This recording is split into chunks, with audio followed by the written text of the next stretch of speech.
Hello, world, and welcome to the In My Footsteps podcast. I am Christopher Setterlund, coming to you from the vacation destination known as Cape Cod, Massachusetts, and this is episode 150.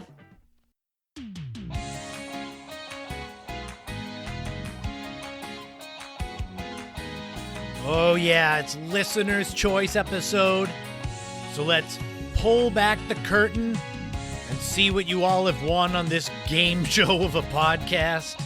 We're going to kick the show off with a look back at a hilarious employee training video from Pizza Hut from 1988.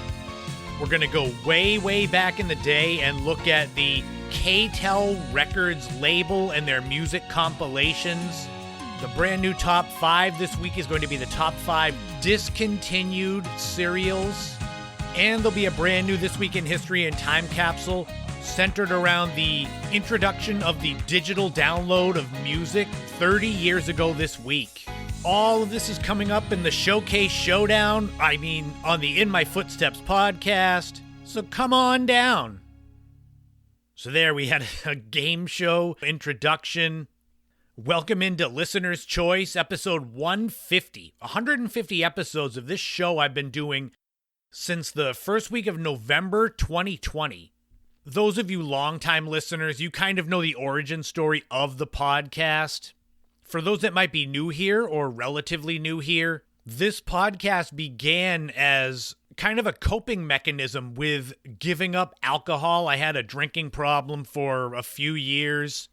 And when I decided to finally give up alcohol, I needed something else to put all that focus into. And this podcast became it. At the time of the first episode, I said I probably had enough material to do about 4 years worth of shows if I did no more research.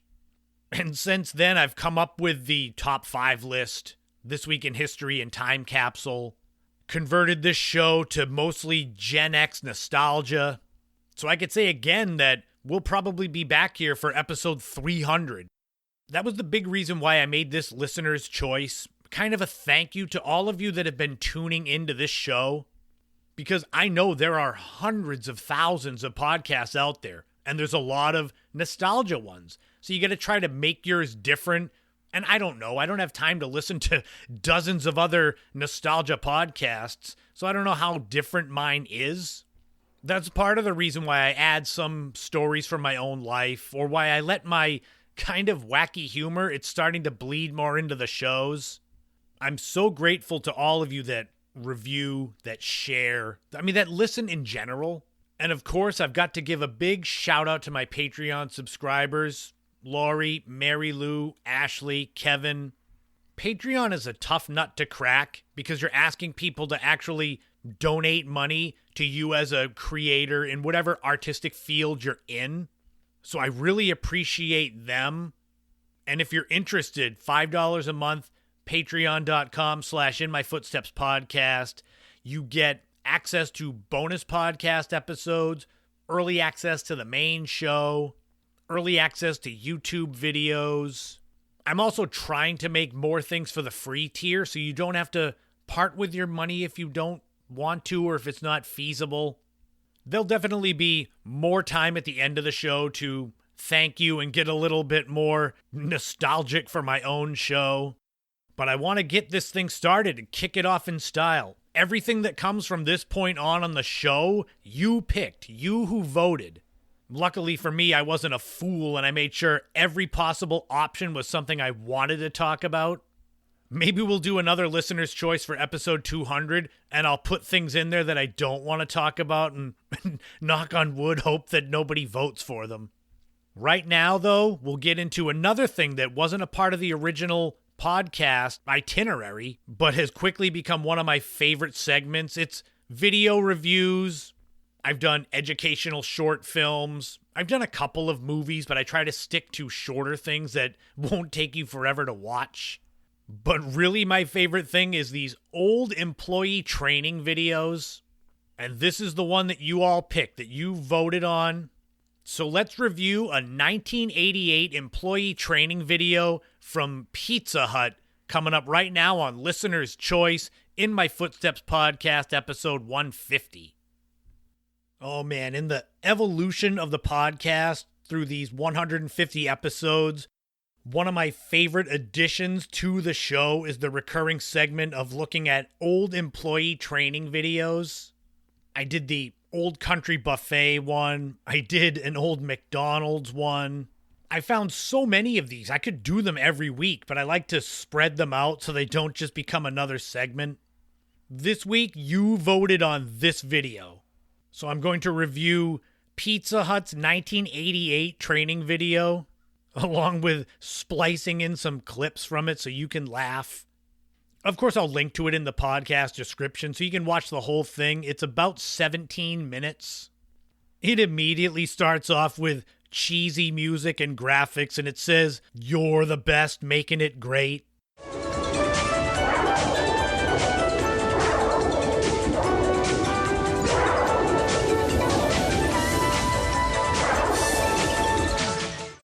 Just in case you wondered where you stood with Pizza Hut.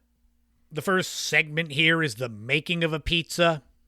Julie is the newbie trainee. And when she's asked if she's ready to make a pizza, she says, yes, making it great. She has to put in the catchphrase. Okay, Julie, are you all ready to learn how to make a pizza the right way? Making it great. Yes, I'm ready. And we're told that cooking the pizza is probably the easiest part. And naturally, it's a lot of corporate speak, really over the top about why people come to eat pizza and how great it is and making them happy. They've got all kinds of pre-made pizza dough for the pizzas made by their dough master. So I guess it's good that they weren't frozen. The boss lady is explaining how to properly check the pizza, and Julie, she's just full of the one-liners, just over the top about how much they love their customers. It's interesting to see that they actually have listed out how to properly sauce and cheese a pizza. They open up the top part of the refrigeration unit, and there's the sheet of paper with how to sauce it. And to really date this video from 1988, they also show you how to make a Priazzo. It's listed right underneath, and Priazzo was one of the big fails of fast food of the 80s. As I'm watching this, I'm thinking there should be some kind of a drinking game. Every time they say their slogan, making it great, you should probably take a drink of something, because it's repeated a lot and they try to work it into the conversation like it's just normal.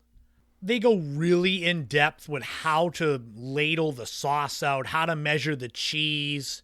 The big thing you'll notice, and it again dates it to 1988, the manager lady that's leading this, she doesn't use gloves. She just reaches in and grabs cheese with her bare hands, even though she said they were washed. But hey, we didn't see it in the video. It is interesting that they have it listed specifically the order to put toppings on a pizza. And I'm sure it's the same still today, but they count out exactly how many pepperoni should be on the pizza. Now we'll measure out the exact amount and then place the cheese on top of the sauce. Again, starting at the outside and working toward the center. That doesn't look too hard. It's not. As we're making this first pizza, and Julie is so enthusiastic about making the pizza, it's here that we get introduced to the world-famous fairy dust, as they call it. They never tell you exactly what's in it. It's a mix of cheese and spice.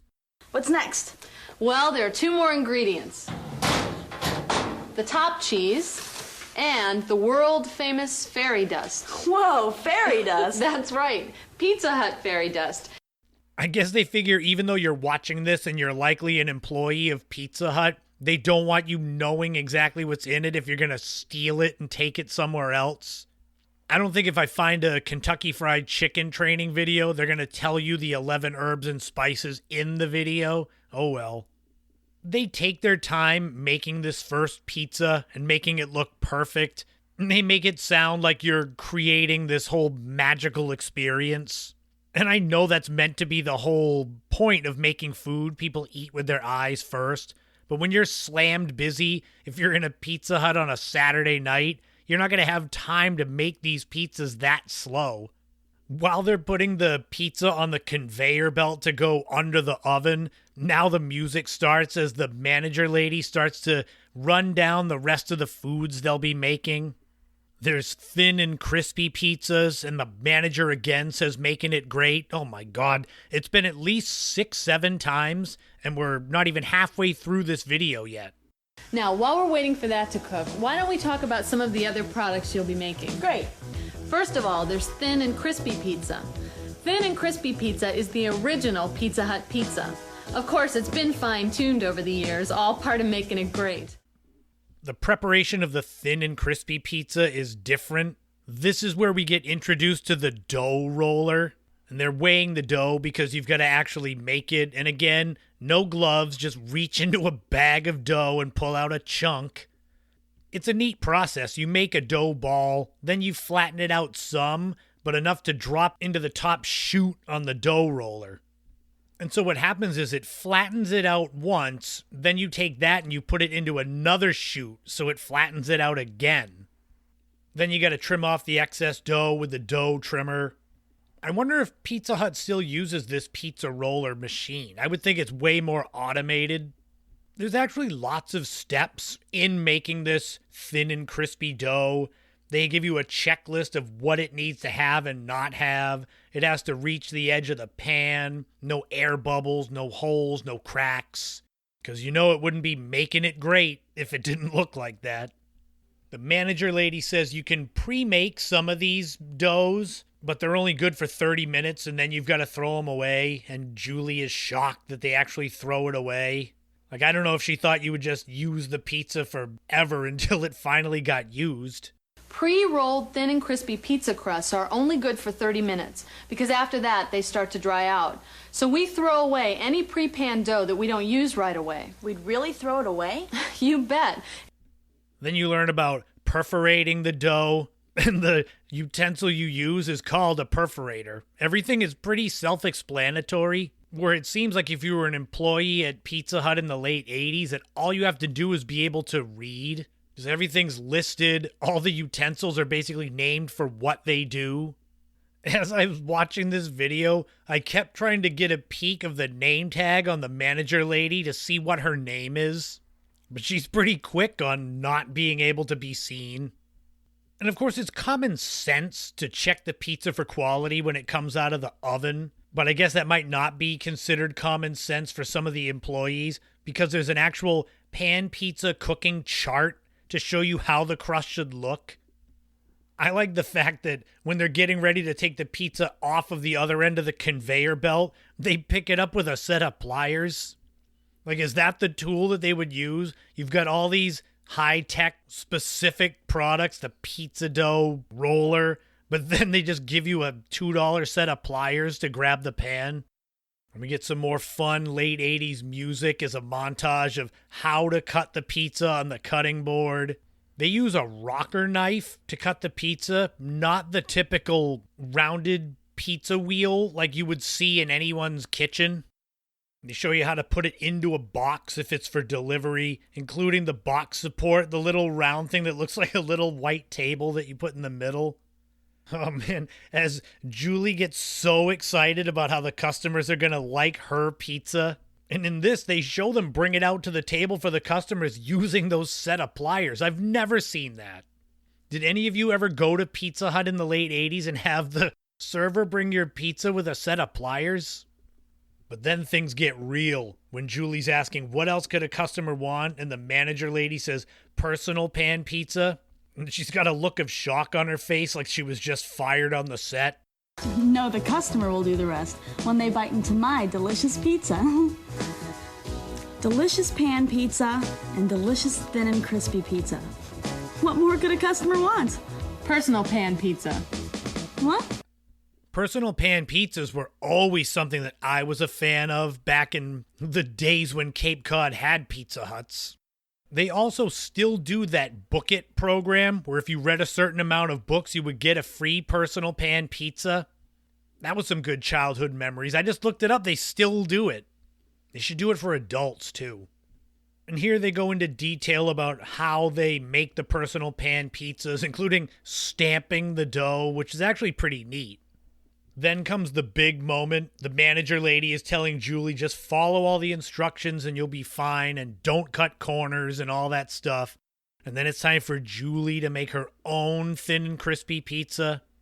Besides saying Makin It Great 50,000 times in this video, they talk a lot about a dough master. That is, I guess, the one that makes the dough for them. I don't know if that's a specific job or if it's done off-site. It sounds very mythical, the dough master. And they go through Julie making this pizza, of course with no gloves. Even when she's trying to put the toppings on, moving the cheese around, no gloves on. Ugh. Then we get to the best part. I mentioned it earlier. The manager lady says there's one more thing you got to learn about, the Priazzo. Ooh boy, the big fail. They're going to show you how to make it. There's one more product you need to know about, Priazzo. That's a rich double-crust Italian pie, and customers can choose from a variety of delicious fillings. That sounds delicious. Do we make it the same way as we make pizza? Sort of. For those that don't know, this was a double-crusted deep dish pizza. Priazzo, it's one of those things that it looks like it would have been something good to have, double layered, so the bottom layer is sauce and toppings and cheese, then it's more dough, and repeat the process. It's almost like a lasagna. The big difference in how you cook this Priazzo, they have this thing called a heat pin, and it just looks like a flat piece of metal with a ton of spikes on the end. It's like trying to trust employees with that.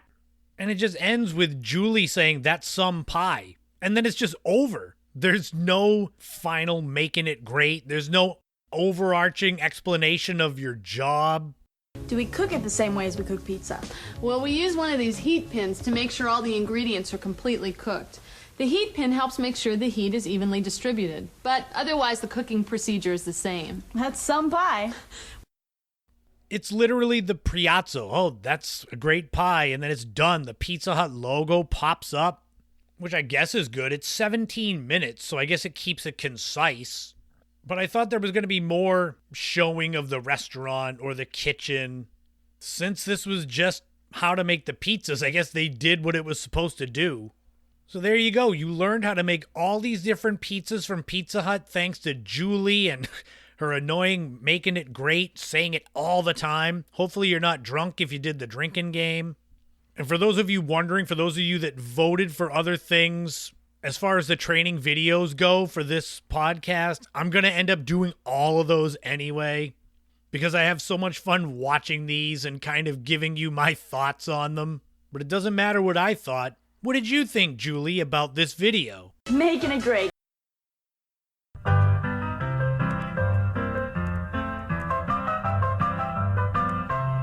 This week in history, you are bringing us back 30 years ago this week to June 27th, 1994, and the groundbreaking digital music download of Aerosmith's song Head First. Today, digital downloads and streaming, that's everywhere, that's common, but there was a time that was a brand new concept. In the early 1990s, the music industry was dominated by the physical formats. CDs, cassettes, vinyl records were still around. I don't think there were any 8-tracks still. But the concept of digital music, where songs could be stored and shared as computer files, that was in its infancy. I honestly don't think I downloaded any music until probably 1998. And even then, there was nothing I could do with it except listen to it on the computer in front of everyone. Because back then in the mid-1990s, that was a time when the internet connectivity was slow, dial-up modems, you can hear that sound of that Wi-Fi connection.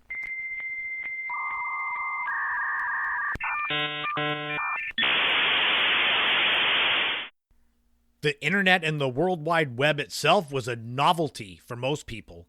But there was potential in digital music. It promised instant access to a vast library of songs without the need for physical storage. I mean, I've still got boxes of CD cases that I wish I didn't have. The Boston-based band Aerosmith, they're always ahead of the curve, and they saw an opportunity to leverage this new technology, partnering with CompuServe, who was one of the earliest internet service providers. They released a song called Head First, as a free digital download to fans. Until I researched this, I had never heard of this song Head First. But that's beside the point. The release of Head First was innovative for several reasons. First was the accessibility, because for the first time, fans could access new music instantly without having to drive to the store, no going to Record Town or Coconuts or Newberry Comics or Strawberries. This was a direct-to-consumer approach, which was revolutionary. This was also a cost-effective distribution, so it was good for Aerosmith. It eliminated the costs associated with manufacturing and distributing physical media, which then made it possible to reach a global audience more efficiently and economically. This digital download release, it also offered a new way for artists to engage with their fans. It fostered a closer connection and generated a buzz for upcoming releases. Like I said, this is commonplace now, and it has been for going on 20 years. But in 1994, this was unheard of. But of course, when you're the first, you're the one that gets all the issues that have to be ironed out. And looking back, honestly, the Head First release is often regarded as a failure. The first reason why, the biggest reason, was technical limitations. Because in 1994, internet speeds were extremely slow, and downloading a single song, even a small one, would take hours. So you have to figure, how badly do you want to listen to this new song? And going hand in hand with that was the limited reach, because the internet wasn't yet widely accessible. In 94, I didn't have access to it. That came in 1996. Most households didn't have internet connections, and those that did often had to contend with the limitations of the dial-up modem. God help you if you're downloading a song that's taking 3 hours and someone picks up the phone and shuts the computer off. But it wasn't just the access to the internet, it was also the infrastructure through CompuServe. Because they were a major player at the time, but they didn't have that infrastructure to handle a massive surge in traffic, which came with the people that wanted a free song from Aerosmith. This naturally led to a lot of technical difficulties, a poor user experience for many of the fans. But in the broader scope, while the Head First digital download didn't achieve that immediate success that maybe Aerosmith and CompuServe had hoped for, it was a pioneering effort that foreshadowed all of this, the future of the music industry. A lot of artists followed Aerosmith's lead. And just think of all that came after 1994, everything with digital music. Napster, iTunes, Spotify. So when you really look back, Head First wasn't a failure. It was a crucial stepping stone in the evolution of music distribution. Did any of you participate in that original digital download in 94? Well, we're going to leave that in the past because it's time for a brand new time capsule.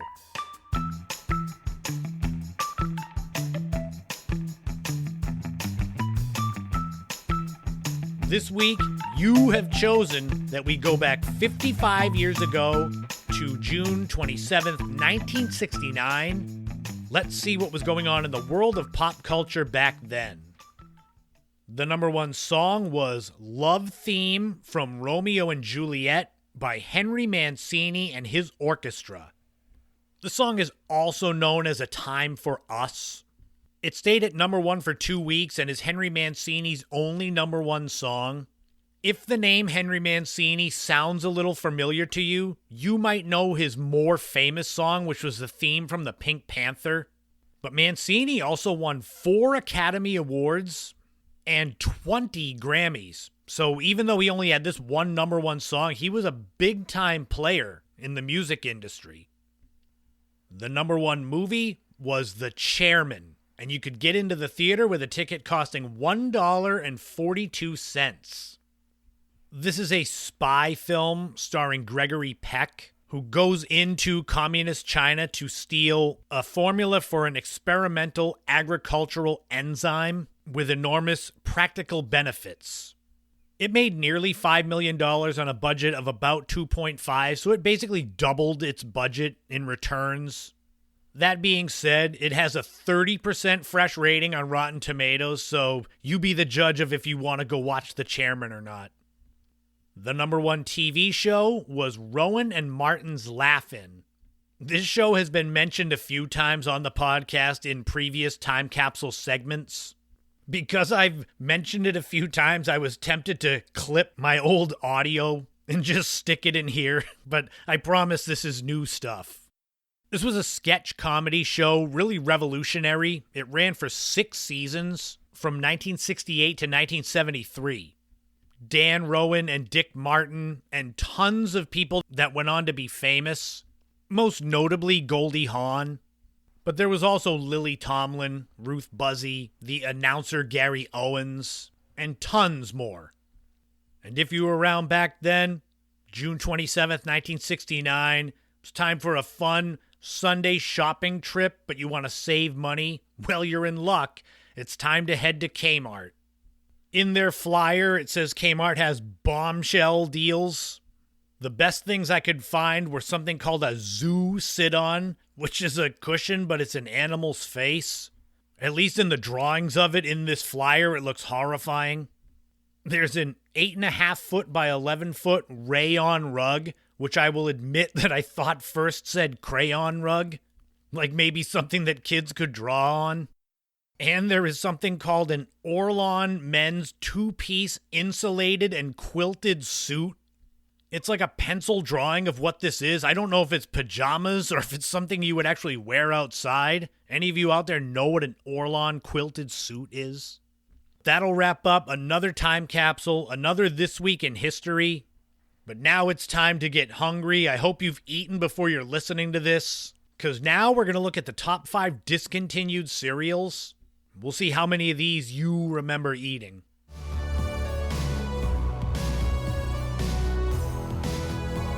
I'm sure I'm not alone in thinking that I grew up in the golden age of cereals. I grew up in the 1980s, child of the 80s, teenager of the 90s. So it was the mid-80s when they started to take the word sugar out of cereal, but not the actual sugar.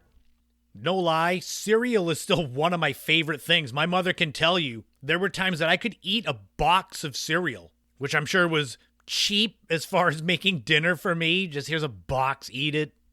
But I don't know how healthy it was. I'd love to have those days now. Go buy a box of cereal and just eat it all and not have to worry. But those days are gone. Through the annals of cereal history, which, it goes back over a century, there have been a lot of classics that have come out and stayed. Corn Flakes, Wheaties, Rice Krispies, and then more modern ones, Frosted Flakes, Cocoa Puffs, Apple Jacks. I should just make this whole segment me just listing cereals. Well, it's going to be anyway, but I mean just random ones. But for all of those ones that came and stayed and became famous cereals, there were some that were here briefly and were gone. So what we're going to do right now is look at the top 5 discontinued cereals. It's almost like one-hit wonders. These really captured a moment and then they were gone when the novelty wore off. As with most of these lists, there are some honorable mentions and the top 5s in no particular order. And I'm sure your list will not jive with mine because there's a lot that I had listed that I just started eliminating. I could have done a top 50, but that was not an option on Listener's Choice. Honorable mentions for discontinued cereals include Quisp, which was a space-themed cereal from Quaker Oats with a distinct saucer shape and sugary flavor. No way, sugar. There was E.T. cereal through General Mills that obviously was in conjunction with the E.T. movie. It was about as successful as the E.T. video game. There was Pac-Man cereal, also from General Mills and in conjunction with the video game. Ghost-shaped marshmallows, Pac-Man-shaped cereal. And the last honorable mention is Smurf Berry Crunch, a fruity cereal from Post based on the Smurfs cartoon. Did you eat any of those? Quisp was around for more than a decade, so I think that you'd have the best opportunity for. But let's get into the actual top 5 discontinued cereals. Here we go. Starting with number 1, Dunkin' Donuts cereal. Introducing a big idea from a giant in the business, the world's smallest donuts. Ta-da! In new Dunkin' Donuts cereal, you get delicious, crunchy little donuts by the hundreds, all your favorite donut shapes. Yes, the popular donut chain restaurant had its own cereal from 1988 to 1990. And this is the original Dunkin' Donuts cereal. They have re-released it, and I think you can find it some places in Walmart. But this is the original with Fred the Baker, the mascot of Dunkin' Donuts, on the box. This cereal was Puffs, and it was available in 2 different varieties, glazed and chocolate. You can find commercials for this cereal on YouTube. Their biggest claim to fame, I guess, when they were out, was that you could send away for a Dunkin' Donuts duffel bag. I guess that would be kind of like a collector's item now. I mean, people bought those jumpsuits, right? The Ben Affleck and Matt Damon in the Super Bowl commercial. So I guess people would be in the market for a duffel bag. I never had Dunkin' Donuts cereal, but this next one I did. Number 2, Nintendo Cereal System. Nintendo. It's for breakfast now. Nintendo. It's a cereal. Wow. Nintendo. Super Mario Chunks. Nintendo. In a fruit-flavored crunch. I mentioned this on the podcast way back in the archives. The cereal was out for a year, maybe a little more, 1988, 89. But that was right in my wheelhouse with playing Nintendo. So I saw the commercials and said, oh, we got to have that. It was a dual-pack cereal, so 2 little bags inside the Ralston box. One bag was for Super Mario Brothers cereal. The other was for Legend of Zelda. The box says that it has 2 artificial flavors, fruity and berry. So I didn't know that berry wasn't fruit and fruit wasn't berry. I remember this cereal being okay, but when it came down to it, I'd rather have a Nintendo or a Game Boy be playing the game than eating the cereal based on the game. Because I would think if a parent brought that home and said to the kid, I got you Nintendo, and they're excited for the game console, and then it's a box of cereal, they'd be so mad. Number 3 is Crispy Critters. Hello, my name is Crispy. How do you do? Crispy Critters cereal's entirely new. It's indubitably delicious. The cereal was from Post. It was actually around in the 1960s, the mid-60s. I remembered it coming back in the late 80s, 87, 88. And it had this stupid commercial. Hello, my name is Crispy. I don't remember if we ever got this cereal. My family wasn't rich growing up in the 1980s, but I do remember my mother and stepfather always being willing to try new cereals for all of us 5 kids. So I'm sure if we had asked for Crispy Critters, they would have gotten it.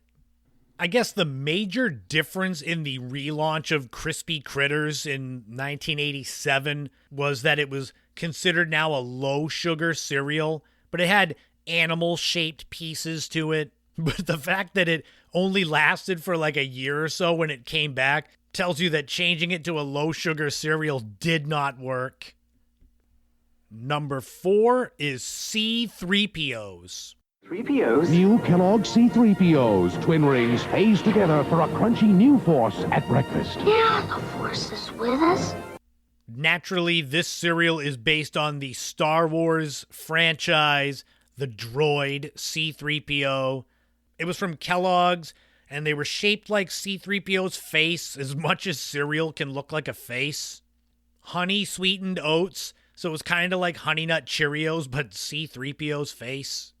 An interesting thing about C-3POs, and maybe a reason why it only lasted for a couple of years, was that they released it in 1984, so a year after Return of the Jedi came out, and there wouldn't be a new Star Wars movie until 1999.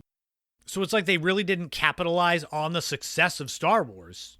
But of course, for me as a child back then, 7, 8 years old, they had the classic commercials for C-3POs.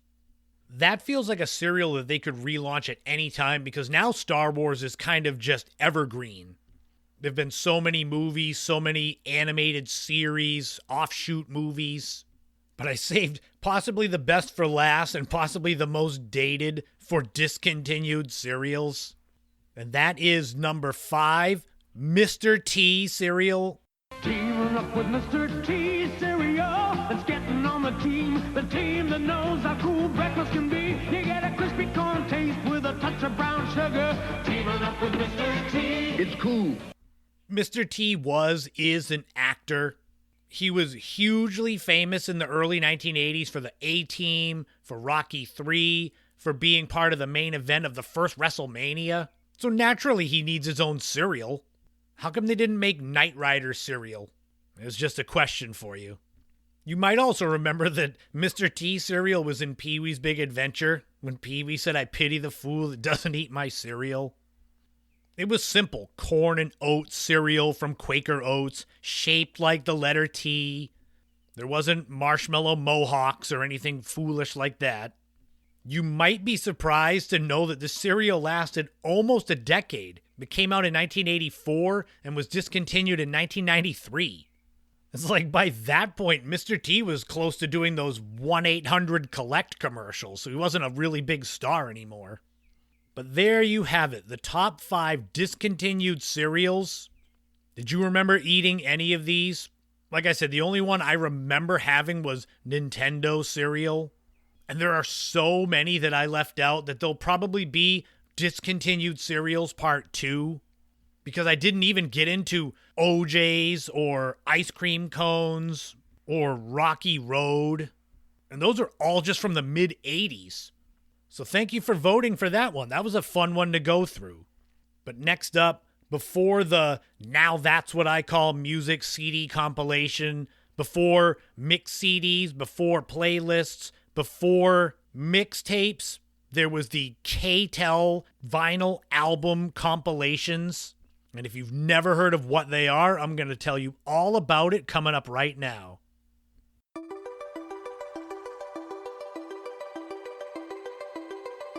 Today in music, it's all about playlists, Spotify. You're able to basically take any song ever that you enjoy and put them all together to make a mix that is totally to your own personal taste. Before that, you can make mix CDs, get yourself a blank CD, stick it in your laptop or your dual CD recorder, and then go through your own collection of music and put together a mix as best you can to play in your car or when you're outside with your Discman. Before that, and back in my day, you can make mixtapes, audio cassettes. If you had a dual cassette recorder, you were lucky. You could try to grab some songs off the radio and try to edit out the parts where the DJs talked over the music right up to when the lyrics start. But what did you do before then? Before the mid to late 1980s? Where did you get music compilations? Well, we're going to go way, way back in the day and look at where you got them from. As we look at K-Tel Records and their vinyl music compilations. I'll be honest, I didn't have much in the way of memories of K-Tel Records growing up. I kept seeing them in my compilations of old commercials that I like to watch after popping an edible. There'd be all these mix albums from K-Tel, and I said, that might be fun to talk about. K-Tel Records, they revolutionized how music was marketed and consumed during the 70s and 80s. You've heard me say it a couple of times. They were the precursor to the Now That's What I Call Music compilations. But going back, all the way back, K-Tel International was founded in 1962 by a man named Philip Kives.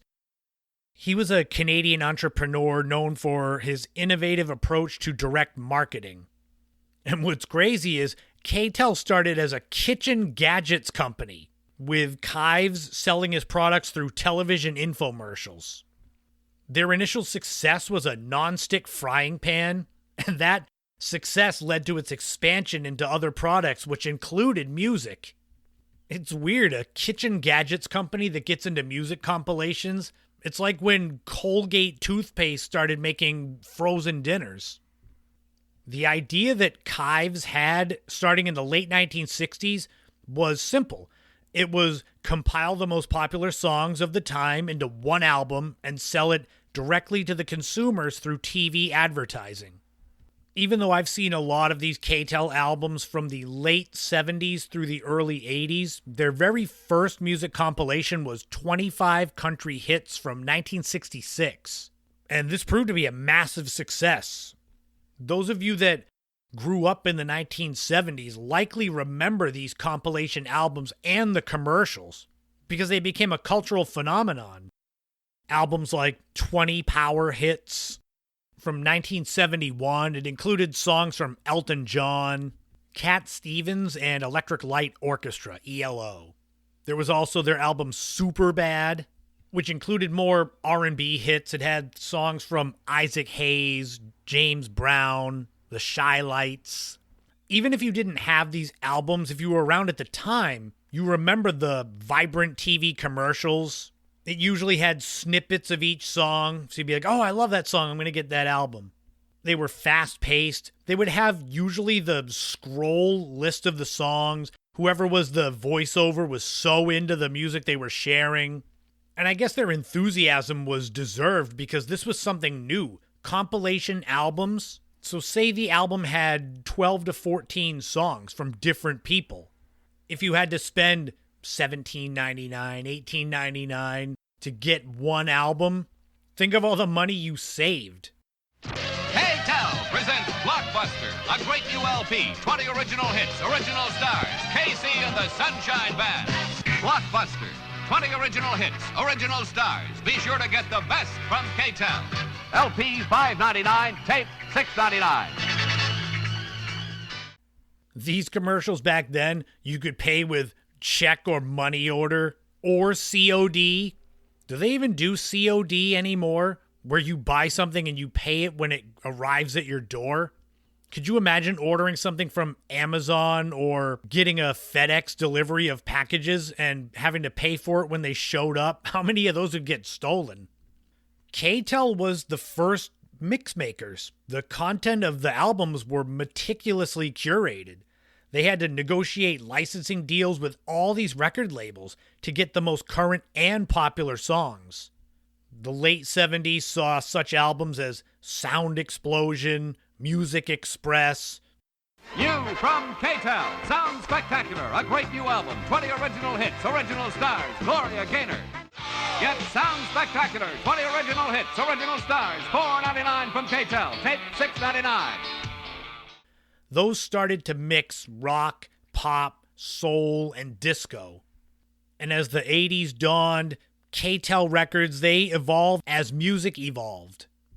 They diversified their compilation albums to start bringing in new genres like new wave, punk, and hip-hop. This included albums like Rock 80. And this is an album, it's loaded with great songs from the time. Gary Newman's Cars, Blondie's One Way or Another, The Pretenders' Brass in Pocket, My Sharona by The Knack. This is one of the albums I'm kind of partial to, I think because this is my first memories of music are from 1980.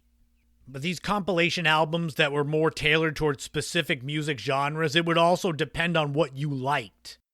You might not have liked Rock 80, you might have liked breakdance, which this was one of their last big albums from 1984, and it included a poster inside of how to do certain breakdance moves, and it had breakdance music. They'd seen it in the movies. They'd seen it on the streets. When K-Tel made their big break with this one, breakdance conquered the youth of the nation. A #1 video, a top 20 album, and the video gave them their own personal screening of the biggest dance scenes from the worldwide hit movie, Breakdance. They were probably just as well known, K-Tel was, for their Solid Gold series, Solid Gold 60s, Solid Gold 70s, and then Solid Gold 80s. So it was a nostalgic journey through the greatest hits of the decades. Even as MTV became a huge thing in the early 80s, K-Tel embraced that. They started incorporating visual elements into their advertisements, so there'd be clips of these videos from these songs instead of some random couple walking on the beach or some guy sitting on a swing. It would be the actual music video. And that kept their brand relevant, at least for a little while longer, and it attracted a younger audience. From its roots as a kitchen gadgets company, K-Tel's influence on the music industry during the 70s and 80s was huge. They made popular music more accessible. Instead of spending $18, $20 on an album that you might like 2 songs on, you get an album that, well, you might not like all of them, but at least it's more tailored towards what you wanted. And they kind of revolutionized that direct-to-consumer sale. And you would see other companies kind of take that model on, like the Time Life music compilations. It's funny, I want to have more clips of these ads here, but because they've got all the music in there, I'm risking the copyright strikes. The direct-to-consumer sales idea was something different. Think about it. Those of you that grew up in the 70s and 80s, do you ever remember seeing K-Tel record compilations in any of those music stores? I don't remember ever seeing them in Strawberries or Newbury Comics, Tape World, Record Town, or any of the other nostalgic ones that I can't remember right now. In a day and age, like I said, where you can make a Spotify playlist in 3 seconds and listen to any song you ever could imagine at your fingertips, it's hard for people that are younger to wrap your heads around the fact that this wasn't always the case. That music compilation albums were a huge deal. It helped to broaden musical tastes of us back then. It was an education for many listeners. You get one of these albums for a few songs that you like, and then you listen and there's another song you never thought you'd like. For Gen Xers, though, 70s and 80s, the K-Tel music compilations, it's a testament to the power of innovation in the music industry. They combined savvy marketing techniques with an understanding of what consumers wanted. K-Tel, the company, is still around. They actually became publicly traded, and during the dot-com bubble, saw their profits soar, but when the bubble burst, they almost went out of business. Interestingly, K-Tel still makes lots of money. So even though they licensed a lot of songs for their compilation albums, they also bought the rights to a lot of songs.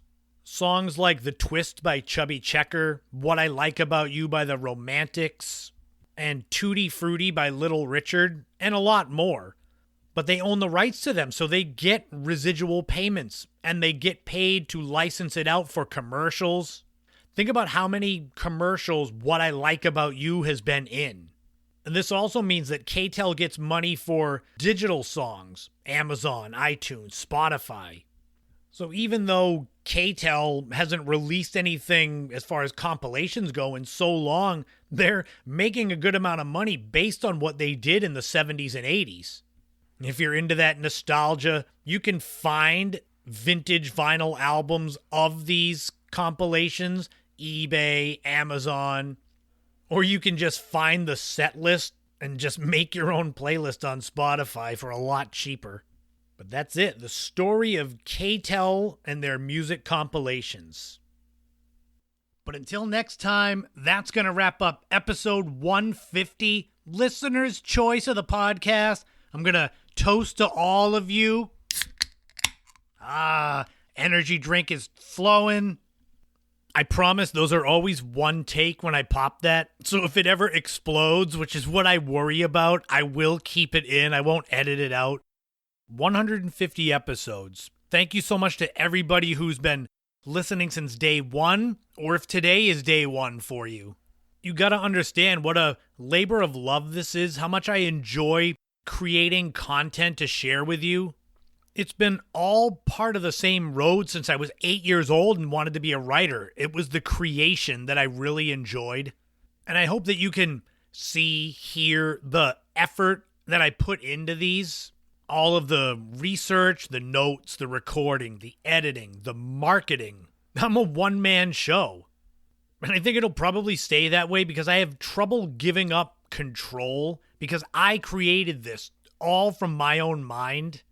And even though I transitioned into a nostalgia-based podcast along the way, it was still all choices from my mind, decisions I made. So I'd never want to hand over even a part of the control. And I'll keep pumping out these episodes as regularly as I can. Remember, it was every other week. Then it was 3 weeks on, 1 week off. Then it was 3 weeks of full-length episodes and then a bonus episode. And now it just goes and goes. There's never an off-season. But I love it. There's always that anticipation. When a new podcast drops, I'm always hoping that it's worthy of those that listen, worthy of taking a chance on. So again, thank you all so much.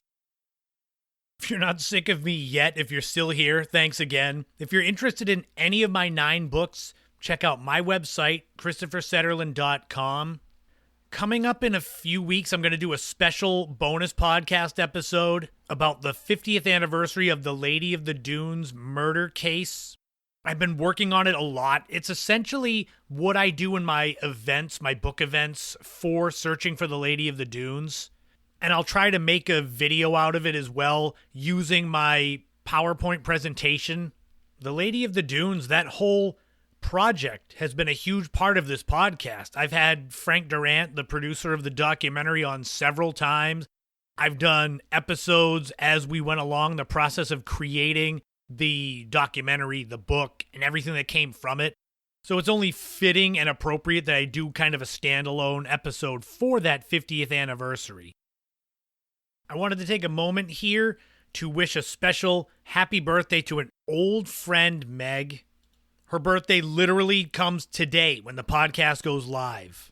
She is someone that became a really good friend during my early days of cooking, but way beyond cooking, way beyond working together. She became a really great friend to know outside of there, a great confidant, someone that I really enjoyed spending a lot of time with. And sadly, as it goes with some of the people that I've mentioned on the show before, as time goes, people drift apart. I'm not great at staying in touch, but then again, phones work both ways. But I never forget those who made such a huge positive impact on my life. So I wanted to wish her happy birthday. I will not mention her age. That's not nice. And I hope this one is the best one yet. It's funny, when I do my shows, I have notes for pretty much everything. But the closing part here is usually pretty much I wing it.